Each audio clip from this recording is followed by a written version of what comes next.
Nasa kote ng mga tauhan ng Manila Police District ang umano'y mastermind sa pamamaril at pagpatay sa isang babae sa Santa Cruz, Maynila matapos ang sinagawang follow-up operation.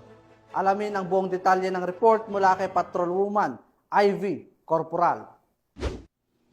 Naaresto ng Santa Cruz Police Station 3 Intelligence Unit sa follow-up operation ang 36 anyos na alias Ponggay na itinuturing na mastermind sa pamamaril at pagpatay sa 29 anyos na si alias Enang sa Santa Cruz, Maynila.